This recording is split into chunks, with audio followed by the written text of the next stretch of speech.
Halo YouTube, balik lagi di channel AutoCam. Pada video kali ini sesuai dengan thumbnail yang kalian lihat di awal, gua akan ngebahas mengenai Italian tune-up. Seperti apa Italian tune-up, untuk apa dilakukan, dan kapan harus dilakukan, serta bagaimana pengaplikasiannya untuk kendaraan bertransmisi manual dan matic. Simak terus video ini nggak selesai. Sebelum melanjutin, kalian subscribe dulu channel ini buat yang belum subscribe. Jangan lupa juga pencet tombol loncengnya dan follow Instagram gue juga di auto.cam. Terima kasih buat kalian semua yang udah subscribe channel ini. Oke, kita lanjut ke pembahasannya.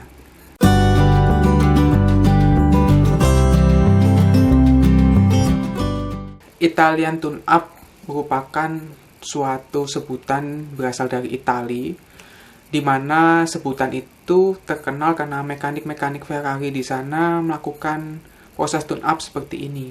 Nah, Italian tune-up sendiri itu apa? Sebenarnya Italian tune-up itu adalah menggeber mesin kita secara pole hingga red line dalam beberapa saat, yang tujuannya untuk merontokkan kerak dalam ruang bakar. Jadi saat mesin panas dan RPM cukup tinggi, maka karbon atau kerak yang dalam ruang silinder itu bisa rontok ya, walaupun nggak bersih banget, tapi itu bisa membantu untuk merontokkan karbon-karbon atau kerak dalam ruang bakar.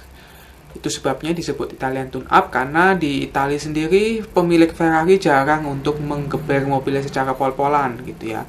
Padahal potensi mobilnya cukup tinggi, sehingga saat melakukan proses tune-up, mekanik-mekanik di sana menggeber mesin itu secara red line. Dalam waktu kurang dari 1 menit mereka menggeber pol mesin itu. Tujuannya untuk itu ya, membuang kerak dalam ruang bakar. Untuk kendaraan perkotaan yang sering nerjang macet atau yang jarang juga untuk dibawa jalan jauh atau dalam RPM tinggi, Italian tune-up menurut gue akan cukup berasa efeknya ya, dimana karbon-karbon dalam ruang silinder yang menumpuk karena RPM nggak pernah digeber tinggi akan rontok, sehingga akan membuat ruang bakar menjadi bersih kembali dan mengembalikan performa mobil walaupun nggak 100% ya. Lebih enak lagi setelah kita carbon clean, kita Italian tune-up. Jadi benar-benar tuntas ya, udah di carbon clean, kotorannya udah lembek, kita geber lagi mesinnya akan rontok, dan kotoran itu akan keluar dari knalpot. Ya, seperti itu kurang lebih Italian tune-up. Lalu sekarang gimana pengaplikasiannya untuk mobil manual dan mobil matic? Nah, seperti yang kita ketahui ya, Italian tune-up adalah memposisikan RPM mesin setinggi mungkin dalam kurun waktu beberapa saat. Jadi perlu diingat di sini yang perlu untuk dicapai adalah RPM tingginya, bukan kecepatan tinggi ya, tapi RPM mesin yang tinggi yang perlu dicapai lah.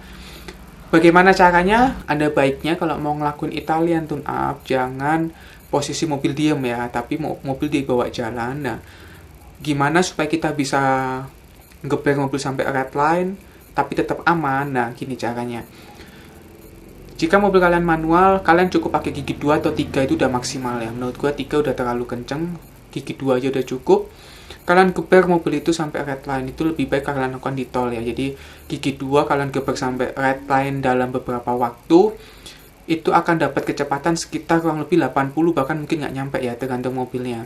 Mobil hanya lari sekitar 80 km per jam, gigi 2, RPM bisa pol. Inilah yang disebut Italian tune-up, jadi kita bisa memposisikan RPM tinggi dan karbon-karbon dalam ruang mesin akan terbuang ya. Kalau untuk mobil manual, menurutku cukup jelas dan cukup mudah untuk dilakukan. Lalu gimana untuk mobil matic lah? Mobil matic ini banyak banget matic ya. Matic nggak cuma satu model, ada yang Tiptronic, ada yang pakai CVT, ada yang konvensional, ada yang AMT. Ya banyak banget lah sebutannya itu ya. Terlepas dari itu semua, gue akan bahas satu-satu. Yang Tiptronic dulu. Matic Tiptronic sebenarnya enak ya, karena bisa kita konfigurasi secara manual seperti mobil manual pada umumnya. Jadi kita bisa posisikan Tiptronic itu di posisi manual, terus kita oper dia giginya kedua atau ketiga. Menurut gue 2 aja udah cukup, karena 2 juga udah pasti kenceng. Dan memperlakukannya sama seperti mobil manual. Jadi Tiptronicnya kita aktifin, kita ke mode manualnya, kita oper ke gigi 2-nya aja cukup, kita geber di tol selama beberapa saat. Nggak perlu sampai bermenit-menit ya, 30 detik sampai 1 menit pun menurut gue udah cukup banget. Kalian geber sampai pol, dan kalau bisa sih gebernya jangan sampai rata tang tang tang tang tang, itu jangan lah ya. Kalau emang limit mesin kalian di 6000 rpm ya geberlah 5800 gitu ya. Jangan dihabisin 6000 nanti dia geter kan, itu jangan sampai digeterin gitu ya. Cukup kalau redline 6000 5800 cukup. Kalau yang rpm-nya 6500 limit ya 6200 ataupun 6000 udah cukup gitu ya. Jangan dihabisin bener-bener habis. Itu untuk mobil Matic ya yang Triptonic. Bisa memperlakukannya seperti mobil manual lah. Sekarang gimana kalau Matic-nya nggak Triptonic, yang konvensional yang biasanya ada tulisannya 1, 2, 3, D atau enggak D1, D2 gitu ya, baru D lah. Ini sebenarnya sama aja ya. Kalau kita melakukan Italian tune up secara aman ya, kita posisiin aja di D2 atau di angka 2. Biasa ada ya di Matic itu ya. Kalau nggak D1, D2, D gitu ya. Kalau nggak 1, 2, D lah. Kita posisiin aja di 2. Otomatis Matic akan ngunci di maksimal gigi di 2. Jadi dia akan main gigi 1, gigi 2. Itu juga kita lakuin sama. Kita geber sampai RPM mendekati redline selama beberapa waktu. Dan yang terakhir untuk Matic yang nggak ada pilihan buat Triptonic yang nggak ada, gigi 1, 2 pun nggak ada ya. Ini di beberapa mobil cukup banyak ya, cuman ada pilihannya L, S, D ya. Jadi cuman ada L, S, D, nggak ada 1, nggak ada 2, nggak ada 3 gitu ya. Nah buat Matic yang seperti ini yang cuman ada L, S, D ya, ambil contoh Mobilio ya. Mobilio itu kayak gitu Matic-nya, cuman ada L, S, sama D. Nah gimana kalau melakukan Italian tune up di Matic model yang seperti ini? Nah, untuk Matic yang model seperti ini kalian bisa di posisi S. Ini sekedar ini ya, sedikit nyerempet dikit ngebahas Matic. Kalau Matic yang nggak Triptonic LSD itu artinya adalah S ini bukan sport tapi second. Jadi dia akan ngunci di gigi 2. Sedangkan si L ini adalah low gear, dia akan main gigi satunya aja. Makanya kenapa kalau Matic yang cuma LSD tanjakan curam mending main di L aja karena dia main ngunci di gigi 1. Jadi untuk tanjakan curam muatan penuh dia lebih kuat ya. Nah karena dia ada L, ada S, ada D, kita main di S nya aja dan kita geber deh. Geber itu mesin sampai 5000, 5500 gitu ya. Kita lakuin itu. Dan perlu diingat baik untuk mobil manual ataupun mobil Matic, saat melakukan Italian tune up kalian mesti cek itu ya temperatur suhu. Jangan kalian cuekin itu temperatur suhu, karena itu nanti akan berpengaruh ke mesin kalian, takutnya overheat ya. Jadi kalian sambil Italian tune up, sambil kalian pantau tuh temperatur suhu, jangan sampai terlalu tinggi untuk suhu mesin. Kalau overheat, bukannya Italian tune up lagi, turun mesin nanti ya, oke. Nah terus kalau ditanya Italian tune up, bagusnya dilakuin setiap interval berapa waktu ya? Kalau ditanya seperti ini, tergantung kalian pakai mobilnya gimana. Kalau kalian pakai mobilnya sering kebut-kebutan Italian tune up ya, boleh jarang-jarang dilakuin ya. Tapi buat mobil kalian yang dalam kota aja cuma RPM 2000, bahkan di bawah 2000 terus ya. Sebulan sekali nggak ada salahnya lakuin Italian tune up. Lebih bagus lagi sebelum ganti oli ya. Sebelum ganti oli kalian Italian tune up dulu, habis itu baru ganti olinya.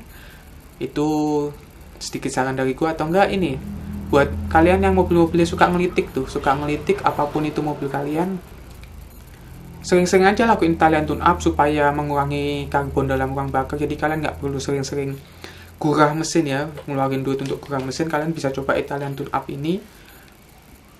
Kalian lakukan interval ya, mungkin sebulan sekali atau 2 minggu sekali, tergantung kalian makainya gimana, tergantung kalian melibas macetnya separah apa ya. Ini kalian bisa coba-coba sendiri ya. Jadi seperti itu Italian tune up yang bisa kita lakuin. Tune up yang nggak harus bayar orang ya, ini bisa kita lakuin sendiri asal berani ngegas. Kalau emang nggak berani, lebih baik serahkan kepada ahlinya ya. Ini hitung-hitung nyawa kalian juga ya. Kalau kalian ngeber mobil setinggi itu, kalian nggak biasa juga resiko. Buat kalian yang berani lakuin ya lakuin sendiri, nggak ada masalah ya. Karena juga RPM tinggi pun lari cuma sekitar 80-an itu menurutku masih bisa dilakukan sendiri. Tapi buat yang nggak pede atau ngerasa kasihan sama mesinnya atau takut rusak ya, serahkanlah ke ahlinya ya, yang lebih ngerti masalah-masalah beginian, supaya kalian juga tenang sama mobil kalian juga selamat, kalian juga aman ya. Begitu video kali ini.